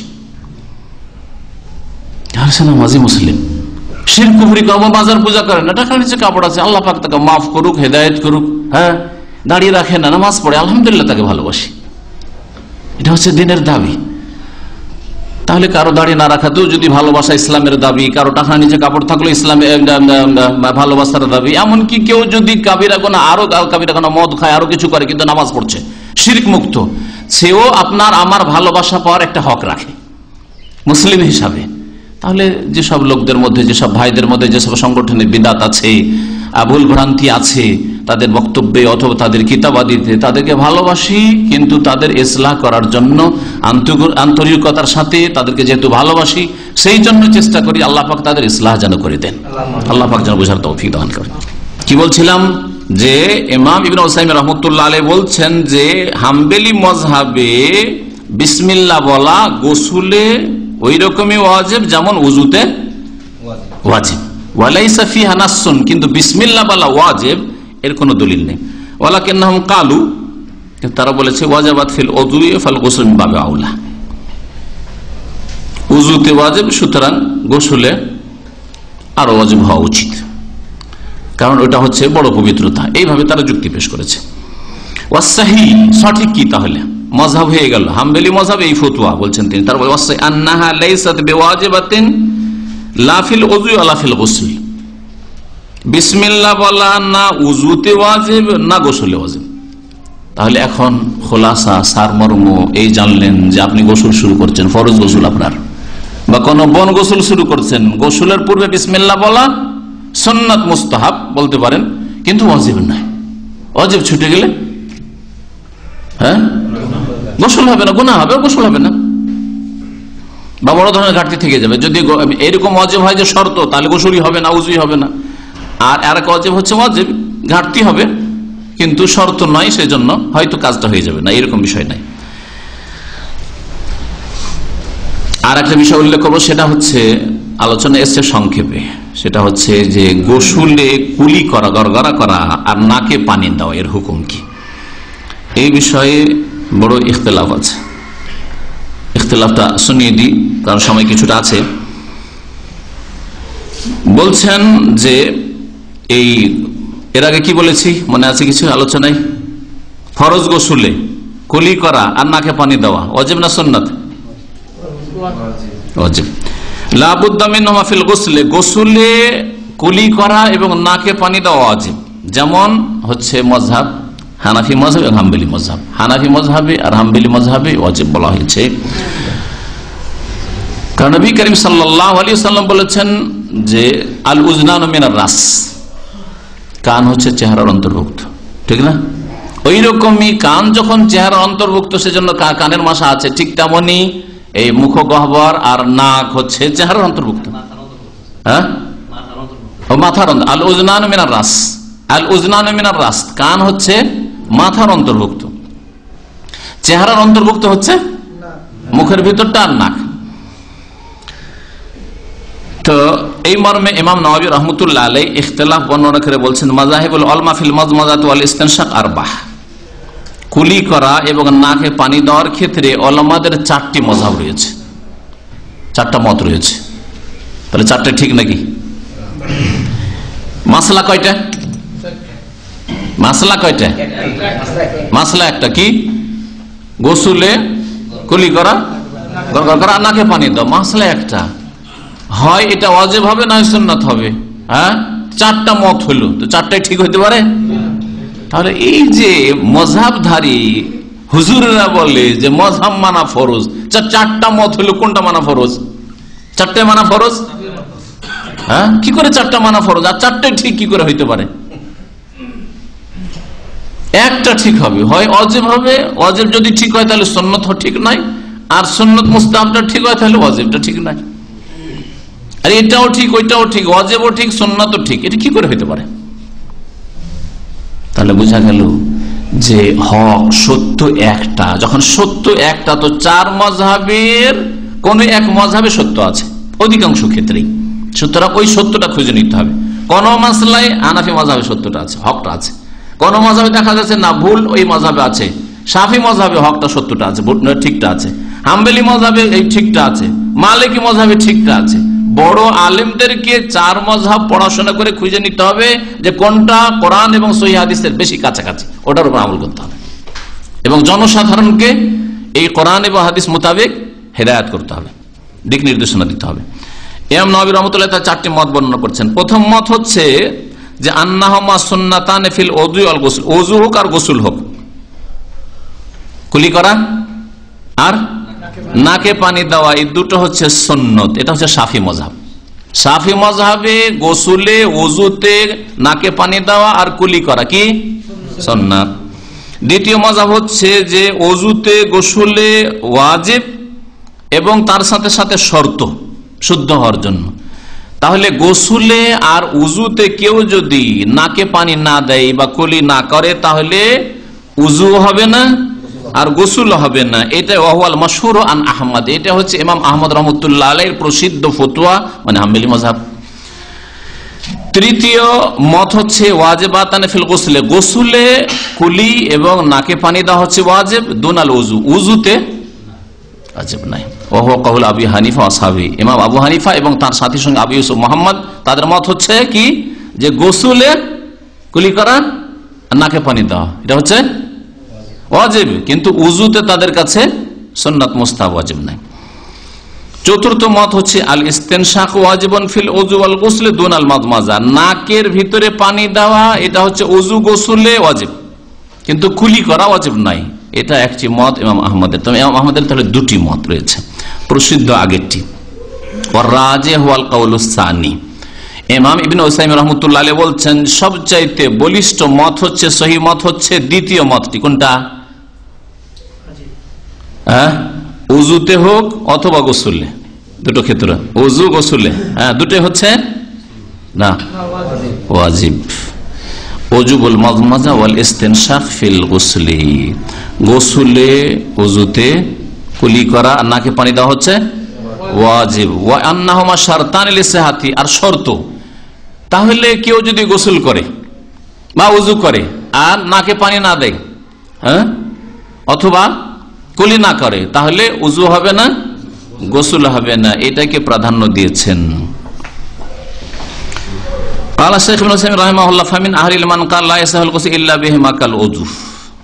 কিছু আলেম ওলামারা বলেছেন যে এই দুটো ছাড়া গোসল শুদ্ধ হবে না উজুর মতো। হবে না, ওর কথা শর্ত। যদি কেউ কুলি না করে আর নাকে পানি না দেয় তাহলে গোসল হবে না শুদ্ধ, আর উজু হবে না। আল্লাহু আলাম। দলিল আল্লাহ পাকের আয়াত সূরা মায়েদার 8 নম্বর 6, যেটা শুরুতে পড়ে শুনেছি, ওয়াইন কুনতুম জুনুবান ফাত্তাহারু, তোমরা যদি নাপাক থাকো তাহলে পবিত্রতা অর্জন করে নাও। আর পবিত্রতা অর্জনের অন্তর্ভুক্ত শরীরের একটা অংশ হচ্ছে মুখের ভিতরটা, মুখগহ্বর, আর নাকের ভিতরটা।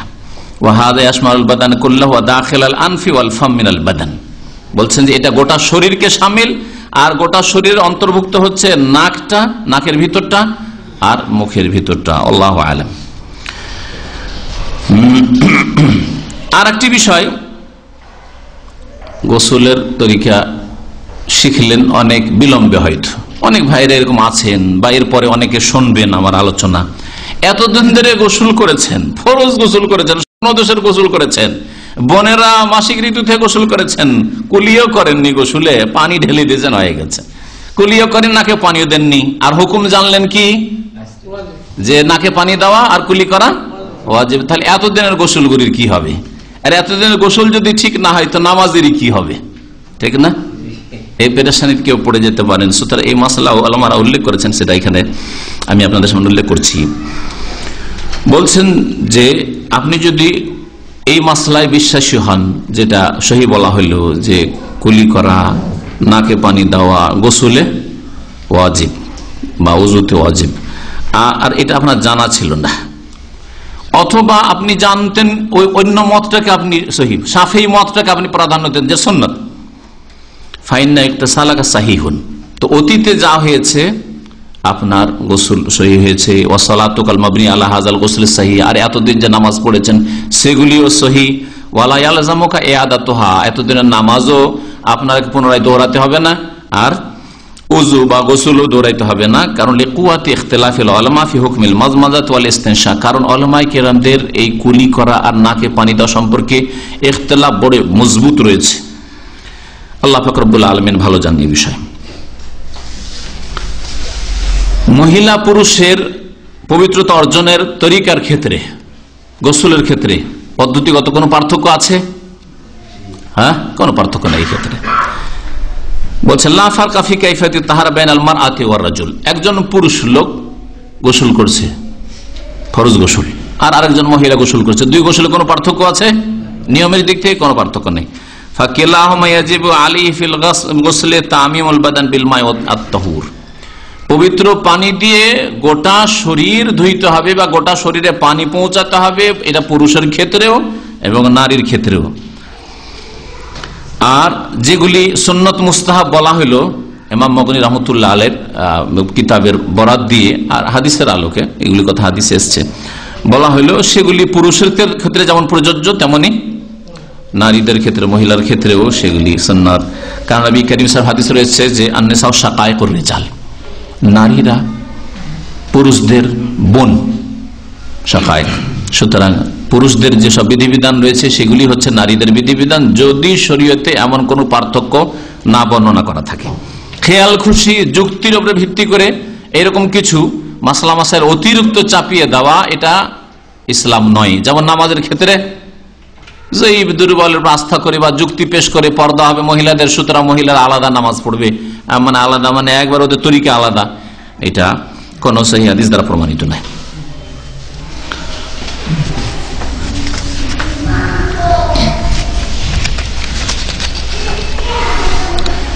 উম্মে সালামা রাদিয়াল্লাহু তাআলা আনহা থেকে বর্ণিত রয়েছে গোসলের পদ্ধতি সম্পর্কে, নবী করিম সাল্লাল্লাহু আলাইহি ওয়াসাল্লাম তাকে বলেছিলেন, যখন তিনি জিজ্ঞাসা করেছিলেন, বলেছেন ইন্নী ইমরাতুন আশুদ্দ জুফরা রাসি, আমি এমন এক মহিলা যে আমার চুল খুব লম্বা, তো চুলকে মজবুত করে বেঁধে রাখি, চুলের খোপা মজবুত করে বেঁধে রাখি। কি বলেন? খোপা বলে না বেনি বলে? হ্যাঁ, চুলকে চুল দিয়ে যে করে রাখে ওটা কি বলে? বেনি। আফান কযুরিল জানাবা, তাহলে এই বেনিগুলি কি আমাকে ফরজ গোসলে খুলতে হবে? জিজ্ঞাসা করেছিলেন উম্মে সালামা রাদিয়াল্লাহু তাআলা আনহা। অফি রিওয়ায়াত ওয়াল হাইজাতে, এরকমই জানাবাতের গোসল মানে স্বামী স্ত্রীর মিলনের গোসল, আর হাইজা মাসিক ঋতুর গোসলে খুলতে হবে কি? তাহলে কোন মহিলার যদি বেনি বাঁধা থাকে, মজবুত করে খোপা বাঁধা আছে, তো চুল কি খুলতে হবে? কাল আল্লাহ নবী সাল্লাল্লাহু আলাইহি ওয়াসাল্লাম বলেছেন না, খুলতে হবে না। ইন্নামা ইয়াকফিকি আন তাহসি আলা রাসিকি সালাসা হাসায়াতিন, তোমার জন্য যথেষ্ট যে তুমি হাতের, হ্যাঁ কি বলে এটাকে, অঞ্জলি, হাতের অঞ্জলিতে 3 বার নিয়ে মাথায় পানি দেবে। সুম্মা তুফিজিনা আলাইকিল মা, এই 3 বার দেওয়ার পরে তারপরে গোটা শরীরে পানি বহিয়ে দেবে। ফাতাতহুরিন, আর এইভাবে তুমি পবিত্র হয়ে যাবে, পবিত্রতা অর্জন করে। আখরাজাহু মুসলিম, হাদিসটি সহিহ মুসলিমের। সৌদি আরবের যে স্থায়ী কমিটি রয়েছে ফতোয়া বোর্ডের, লাজনা দাইমা বলা হয়, তাতে তারা ফতোয়া বলেছেন লা ফারকা বাইনার রাজুলি ওয়াল মারআতি ফি সিফাতিল গুসলি মিনাল জানাবাতি, ফরজ গোসলের পদ্ধতির ক্ষেত্রে পুরুষের সহবাসের গোসল বা স্বপ্নদোষের গোসল আর মহিলার সহবাস বা স্বপ্নদোষের গোসল, এই দুই গোসলের মাঝে কোনো পার্থক্য নেই। পদ্ধতির দিক থেকে, তরিকার দিক থেকে কোনো পার্থক্য নেই। আল্লাহু আলাম। আল্লাহ পাক রব্বুল আলামিন যেন আমাদেরকে যেমন ভাবে তিনি নির্দেশ দান করেছেন পবিত্রতা অর্জন করার, গোসল করার, সেইভাবে পবিত্রতা অর্জনের তৌফিক দান করেন। আল্লাহ পাক রব্বুল আলামিন যেসব ভুল ভ্রান্তি আমাদের অতীত হয়েছে আল্লাহ যেন মাফ করে দেন। আগামীতে আল্লাহ পাক রব্বুল আলামিন সতর্কতা অবলম্বনের আল্লাহ পাক যেন আমাদেরকে তৌফিক দান করেন। আল্লাহ পাক রব্বুল আলামিন যেন আমাদের তাহারাত কবুল করেন, আমাদের অন্তরকে শিরক কুফরি নাপাকি থেকে, হিংসা বিদ্বেষের কলহ বিবাদের নাপাকি থেকে পাক করার তৌফিক দান করেন। আমাদের আমলকে রিয়া সুমআ থেকে, লোক দেখানো, লোককে জানানো, এসব অসৎ উদ্দেশ্য শিরকি কাজ কথা থেকে আল্লাহ পাক পাক করার তৌফিক দান করেন। আমাদের শরীরকে, আমাদের নামাজের স্থানকে, আমাদের কাপড় চোপড় লিবাস পোশাককে আল্লাহ পাক রব্বুল পাক রাখার যেন তৌফিক দান করেন। আল্লাহ পাক রব্বুল আলামিন যতদিন দুনিয়া রাখবেন আমাদেরকে যেন সুস্থ রাখেন, পেরেশানি মুক্ত রাখেন, বালামি বিপদ থেকে, আপদ বিপদ থেকে আল্লাহ পাক রব্বুল আলামিন যেন আমাদেরকে হেফাজতে রাখেন। আল্লাহ পাক রব্বুল আলামিন যখন আমাদেরকে নেবেন কালিমা তাইয়্যিবার শাহাদাত দেওয়ার তৌফিক দান করেন। আল্লাহ পাক আমাদের সকলকে যেন জান্নাতুল ফিরদৌস দান করেন। সুবহান রাব্বিকা রাব্বিল ইজ্জাতি আম্মা ইয়াসিফুন ওয়া সালামু আলাল মুরসালিন ওয়ালহামদুলিল্লাহি রাব্বিল আলামিন। নেটে জিজ্ঞাসা করেছেন ওস্তাদ যে একটা হাদিস নাকি আছে এরকম যে শুরুতে বিসমিল্লাহ বলেনি তার ওযুই হয়নি। হ্যাঁ, ভালো কথা জিজ্ঞেস করেছেন। লা ওযু লিমান লাম ইয়াযকুর ইসমাল্লাহ আলাইহি আছে নাকি? আমি তো পড়েছি হাদিসটা যে ওযু হয় না, যদিও সংক্ষেপে হয়তো তরজমা করা হয়নি, কিন্তু হাদিসে পড়েছি লা ওযু লিমান লাম ইয়াযকুর ইসমাল্লাহ, যে ব্যক্তি আল্লাহর নাম উচ্চারণ করলো না তার ওযু নেই, তার ওযু নেই। এই তার ওযু নেই মানে একেবারে নেই না পূর্ণাঙ্গ ওযু নেই। তো এই হাদিস সহিহ না যঈফ নিয়ে ইখতিলাফ আছে, যাই হোক হাদিস আমলযোগ্য। তবে এই হাদিস নিয়ে বড় ইখতিলাফ রয়েছে। একদল এই জন্য বলেছেন যে বিসমিল্লাহ বলা যদি ওয়াজিব, একদল বলেছেন, আর একদল বলছেন না সুন্নাত, আর একদল বলছেন যদি মনে থাকে তাহলে ওয়াজিব, আর ভুলে যায় তাহলে মাফ। আর এই যে মধ্যবর্তী যেটা মাঝামাঝি ফতোয়া বললাম এইটাই ঠিক। আপনার স্মরণে আছে, উযু করতে যাচ্ছেন, বিসমিল্লাহ বলা মনে আছে, তারপরে পড়লেন না, তাহলে আপনি ওয়াজিব ছেড়ে দিলেন, উযু হবে না। আর যদি মনে না থাকে তাহলে প্রত্যেক মুমিনের অন্তরে আল্লাহর নাম আছে বিসমিল্লাহ, সুতরাং আল্লাহ মাফ করবেন। জি, তবে বিসমিল্লাহ বলার যে নেকি ছিল উযুতে, ওই নেকিটা আপনার ঘাটতি হয়ে যাবে। আর তাহলে ওই হাদিসের অর্থ হবে যে কামেল উযু হলো না, যেই ব্যক্তি বিসমিল্লাহ বলল না তার পূর্ণাঙ্গ উযু হলো না, উযুতে অসম্পূর্ণতা থাকলো বা নেকি কমে গেল। এইরকম বেশ কিছু হাদিস রয়েছে, যেমন আছে লা ঈমান লিমান লা আমানাত লাহু, যার আমানত নেই তার ঈমান নেই। তাহলে একটা লোক যদি আপনার কাছ থেকে ধার নেই, ধার নিয়ে যদি উধাও হয়ে যায়, তাহলে বলবেন কাফের, ঈমান নেই না, মানে পূর্ণাঙ্গ ঈমান নেই, দুর্বল ঈমানে সেজন্য আপনার টাকা নিয়ে টন দিচ্ছে। বুঝতে পেরেছেন? এইরকম বেশ কিছু হাদিস রয়েছে, সেগুলি তো বলা হয়েছে যে কামেলের অর্থে, লা ঈমান মানে কামেল ঈমান নেই, লা উযু মানে তার কামেল পূর্ণাঙ্গ উযু হলো না। শুরুতে বলেছি বিসমিল্লাহ বলাই যথেষ্ট। তবে কেউ যদি বিসমিল্লাহির রহমানির রহিম বলে, কোন কোন ওলামারা বলেছেন পূর্ণাঙ্গ বলার জন্য যে বলতে পারেন, সুতরাং কোনো অসুবিধা নেই। তবে স্পষ্ট কোন হাদিস দ্বারা প্রমাণিত নাই রহিম পর্যন্ত বলার। হ্যাঁ, বিসমিল্লাহ বলে নয় যথেষ্ট। হস্তমৈথুন সম্পর্কে এক ভাই বাইরে থেকে জিজ্ঞেস করেছে ইন্টারনেটে। হস্তমৈথুন জায়েজ নাই, হস্তমৈথুন হারাম। এবং সূরা মুমিনুনের প্রথম দিকে যে আল্লাহ পাক রব্বুল আলামিন ওই মুমিনরা যারা জান্নাতের ওয়ারিস হবে, কাদ আফলাহাল মুমিনুন, জান্নাতি হবে, তাদের 7-8টি গুণ বর্ণনা করেছেন। তার মধ্যে একটি হচ্ছে ওয়াল্লাযীনা হুম লিফুরুজিহিম হাফিজুন, যারা নিজের লজ্জাস্থানের সুরক্ষা করে, হেফাজত করে। ইল্লা আলা আজওয়াজিহিম, একমাত্র স্ত্রীর ক্ষেত্রে, স্বামী স্ত্রীর এই ক্ষেত্রে আল্লাহ ছাড় দিয়েছেন। আর দাসীর ক্ষেত্রে অমামালাকাত মানে তো দাসীর যুগ নেই, শেষ, ওটা অফ। এখন যেটা আছে সেটা হচ্ছে স্বামী স্ত্রী। আল্লাহ তারপরে বলছেন ফামানিব তাকা ওয়ারা আযালিকা, স্ত্রী ছাড়া অথবা স্বামী ছাড়া, মহিলা স্বামী ছাড়া আর পুরুষ স্ত্রী ছাড়া যদি অন্য কোথাও যায়, অন্য কোথাও যদি বীর্যপাত করে, ফাউলাইকা হুমুল আদুম, তাহলে তারাই হইল সীমা লঙ্ঘনকারী, জালেম। আল্লাহ জালেম বলেছেন। তাহলে এই আয়াত বরং এই আয়াতের তাফসিরে বিভিন্ন তাফসীরকারগণ উল্লেখ করেছেন হস্তমৈথুনের বিষয়টি। ইমাম শাওকানী রাহমাতুল্লাহ আলাইহি ফাতুল কাদির এই বিষয়টিকে বিস্তারিত উল্লেখ করেছেন যে এই আয়াত দলিল যে হস্তমৈথুন করা হারাম, আর জুলম গুনাহগার সেই ব্যক্তি। জি, সুতরাং কেউ এই যুক্তি যেন না পেশ করে যে আমি বড় জেনা থেকে বাঁচার জন্য বা লেওয়াতাত সমকামিতা থেকে বাঁচার জন্য আমি হস্তমৈথুন করছি কারণ আমি থাকতে পারছি না, না, তার জন্য জায়েজ হবে না যে আপনি বড় জেনা থেকে বাঁচার জন্য আমি হস্তমৈথুন করলাম। আল্লাহ পাক উত্তম পদ্ধতি শিখিয়েছেন, সেটা হচ্ছে রোজা রাখা। স্ত্রীর সাথে নেই অথবা এখন বিয়ে করতে পারেননি, যুবক মানুষ, সুতরাং আপনি বেশি বেশি রোজা রাখেন। ফালিহি বিসওম, রোজা রাখো। রোজা রাখা সবচেয়ে উত্তম এলাজ, চিকিৎসা অবিবাহিত ব্যক্তিদের জন্য অথবা যাদের কাছে স্ত্রী নেই তাদের জন্য। এতে ইবাদত হইল আর তার সাথে যৌন যে খিদা আছে সেটা ক্ষান্ত থাকবে, দমন থাকবে, যৌন চাহিদা যেটা আছে সেটা দমন থাকবে। আপনি নেকিও পেলেন, সব দিকে গুনাহ থেকে বাঁচারও নেকি পেলেন, আর এইদিকে বেশি বেশি নফল রোজা রাখার, সোমবার বৃহস্পতিবার রোজা রাখলেন, এর বড়ই নেকি পেলেন আপনি। জি, আমার একটা প্রশ্ন আছে। অনেক মেয়ে লোকেরা ওই রোজার মাসের রোজা রাখার জন্য ওষুধ খায় মাসিক বন্ধ রাখে। হ্যাঁ, ওষুধ খেয়ে মাসিককে ডিলে করা, রোজার ক্ষেত্রে হোক অথবা অনেকে হজ উমরা যায় সেজন্য হজের মৌসুমে ওই বড়ি খেয়ে নেই ট্যাবলেট, এটা জায়েজ, তবে না খাওয়াই ভালো, কারণ এতে স্বাস্থ্যের ক্ষতি আছে। ইসলামে স্বাস্থ্যের ক্ষতি করতে বলেননি। এমন মারাত্মক ক্ষতি হয়তো নেই যেটাতে প্রাণনাশের ভয় আছে, প্রাণনাশের ভয় যদি থাকতো বা মারাত্মক ধরনের তাহলে এটা হারাম বলতো ওলামায়ে কেরামরা। হারাম বলেননি ওলামায়ে কেরামরা, কিন্তু এমনি স্বাস্থ্যগত ক্ষতি আছে যার ফলে বলেছেন এগুলি না ব্যবহার করাই ভালো। হজ উমরায় যাবেন বা হজ তো নাই নির্দিষ্ট সময়ে, আপনি তাওয়াক্কুল আল্লাহ, লম্বা সময় মক্কায় থাকবো অসুবিধা নেই, কিন্তু আপনি ওষুধ ব্যবহার করেন না। কিন্তু যদি ব্যবহার করার প্রয়োজন মনে করেন তো জায়েজ আছে, না করাই ভালো। জি, আর রোজার ক্ষেত্রে না, আল্লাহ ছাড় দিয়েছেন অন্য সময় রোজা রেখে নেবেন। ওমরার ক্ষেত্রে যেই সপ্তাহে আশঙ্কা আছে এই সপ্তাহে মাসিক ঋতু চলে আসতে পারে, ওই সপ্তাহে আপনি যেন না, আর গিয়েছেন তো বসে থাকেন, মক্কা গিয়ে সব কাজ করেন, ওমরার কাজ, ইহরাম বেঁধে নিলেন, থাকলেন, আপনি শুধু বাইতুল্লাহর তওয়াফ করলেন না, থাকেন 2-4 দিন, পাক হইলো তখন তওয়াফ করে ওমরা সেরে আসেন, কোনো অসুবিধা নেই। নাপাক অবস্থায় সব কাজই করতে পারেন, শুধু বাইতুল্লাহ তওয়াফ করতে পারবেন না। ইহরাম বাঁধেন মিকাত থেকে, হারামের ভিতরে ঢুকিয়েন না, বাইরে থাক, বাইরে যে সব খোলা ময়দানে সেখানে বসুক, দোয়া করুক, কোনো অসুবিধা নেই, জিকির আজকার করুক, তালবিয়া পড়বে, লাব্বাইক পড়বে, কোনো অসুবিধা নেই। তালাক সম্পর্কে আমাদের ভাইরা ইন্টারনেটে জানতে চেয়েছেন। তালাক সম্পর্কে আলোচনা আমার সূরা তালাকে আছে, সূরা তালাকে তাফসিরে অনেকটা আলোচনা এসছে, শুনে নেবেন, ইন্টারনেটে আছে। আর একটা আছে তালাকের বিধান, সেটা অনেক পুরাতন MP3-তে হইতে পারে, জানি না আছে কিনা ইন্টারনেটে। তালাকের বিধান হয়তো আছে, আর সেটাও শুনে নেবেন।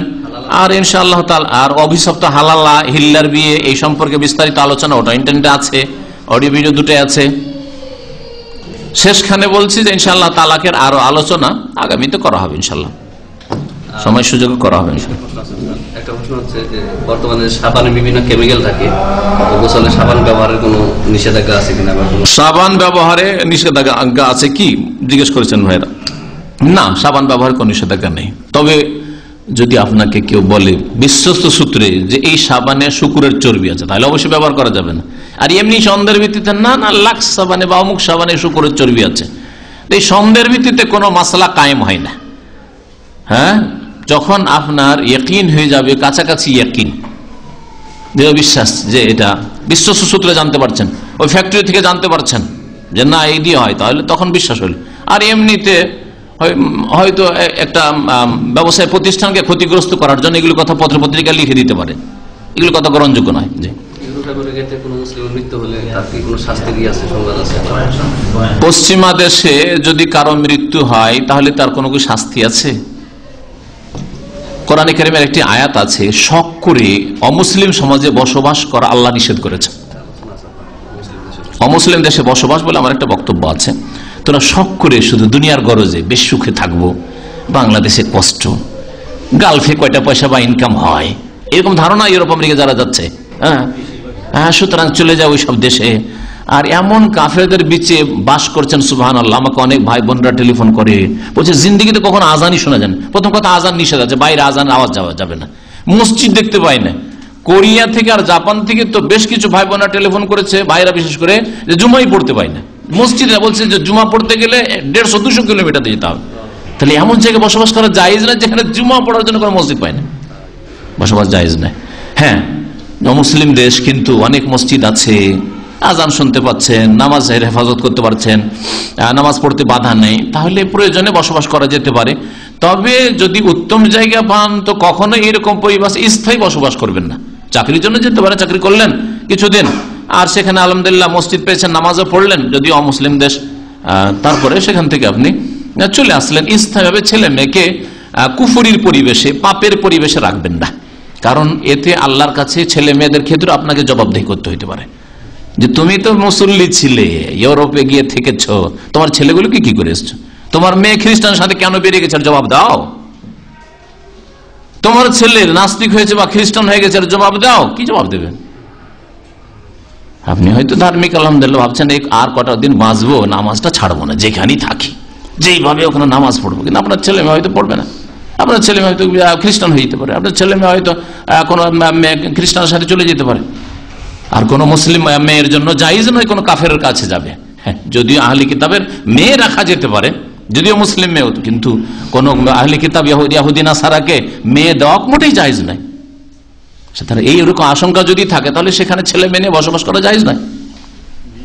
জি, ইসলামিক সঙ্গীত শোনা জায়েজ কি না? কোরআন সুন্নাহর অনুসারী সালাফের অনুসারী সালাফি ওলামারা বলছেন যে আনাসির ইসলামিক সঙ্গীতের নামে যেগুলি আছে এগুলি জায়েজ নাই। ইসলামিক নাটক আজকাল করছে অনেকে, এই জায়েজ নাই, কারণ নাটক মিথ্যা, আর সঙ্গীতে সুরগুলি ওই ফাসেক, কিন্তু ওই গানেরই সুরগুলো এরা নকল করে থাকে, ঠিক না? তারপর আরেকটা কথা লক্ষ্য করেছেন, যারা সঙ্গীত শুনে তারা শুধুমাত্র সুর শুনে, অর্থ কি বলা হচ্ছে এগুলো কিচ্ছু শুনে না। সুরটা মজা, হ্যাঁ বলেছে, কিছু বুঝে না। আর তারপর আর একটা রোগ আছে এতে, ক্ষতির দিক, সেটা হচ্ছে যে যারা সঙ্গীত শোনা ভালোবাসে তারা ইসলামী বক্তব্য শুনবে না, বক্তব্য শুনতে ভালো লাগবে না। আরে লাগাও অমুক সাহেবের, লাগাও অমুক সাহেবের সঙ্গীতটা লাগাও, বক্তব্য শুনবে না, ও গজল শুনতে অভ্যস্ত। ক্ষতি এক যে দিন শিখবে না, আর ইসলামী সঙ্গীত দিয়ে দিন শেখা যায় না। হয় ইসলামিক কিতাব পড়তে হবে না ইসলামী বক্তব্য শুনতে হবে, এতে বাধা। 2 নম্বর কথা, ফাসেকাদের পাপিষ্টদের ওই সুরটাকে নকল করা হয়। আর 3 নম্বর কথা, সুরটাই শুনতে ভালো লাগে, ওর ভাব অর্থ কি বলা হলো ওই অত দূরে কেউ ঢুকে না, অত দূরে ঢুকে না। আর সুর মহিলা, অনেক পুরুষেরই সুর কিন্তু মহিলার মতো করে বলে, ওটা আরেকটা খারাপ দিক আছে। বেশ কিছু ইসলামিক সঙ্গীত বলে যেগুলো জিনিস রয়েছে, বেশ কিছু নাজায়েজের দিক আছে।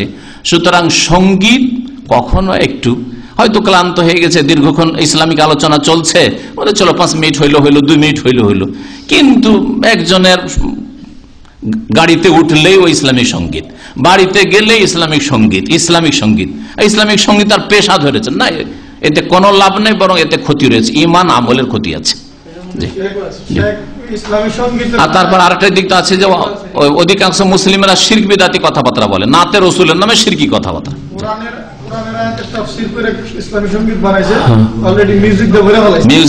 মিউজিক থাকছে, মিউজিক হারাম, অনেকগুলি দিক আছে, অনেকগুলি। যেন ইসলামিক সঙ্গীত এরকম না, ইসলামিক গণতন্ত্রের মতো খানিকটা ইসলামিক সঙ্গীত আজকাল হয়ে গেছে। ব্যাস খালাস, আজকে তো বাইরেরই শুধু প্রশ্ন হইলো, আপনাদের 1-2 হয়ে যাক, যথেষ্ট। হ্যাঁ, মানে উঠছিলেন, হ্যাঁ কিছু বলছিলেন?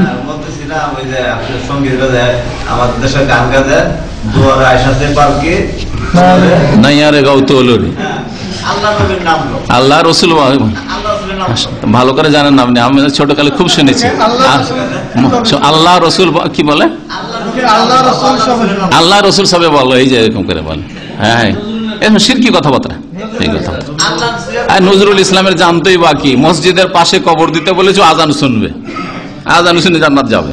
নামাজ রোজা করেছি করে আল্লাহ পাক জানে, মসজিদের পাশে আমার আজান দিও ভাই, মুয়াজ্জিনের আজান যেন শুনতে পাই, মরার পরে মুয়াজ্জিনের আজান শুনবো। বেঁচে থাকাকালীন মসজিদে গেছি কিনা আল্লাহ পাক জানে।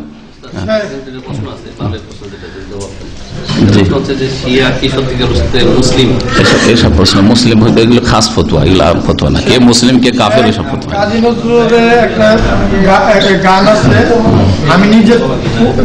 নিজেরা মুসলিম হন, কে মুসলিম না ওইসব খারিজ করা, বাইর করা আল্লাহর কাছে রেখে দেন। তার মধ্যে কথা আছে,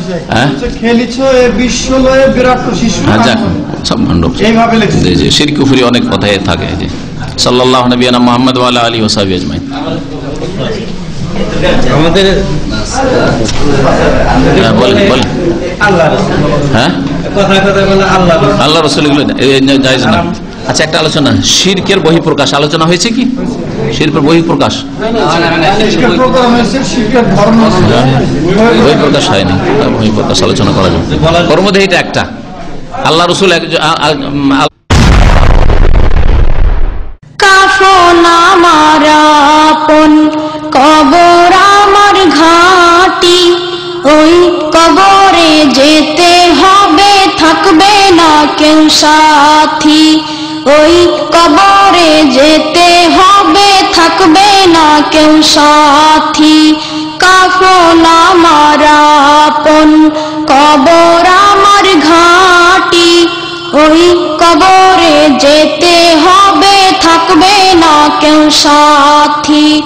ওই কবরে যেতে হবে, থাকবে না কেউ সাথী।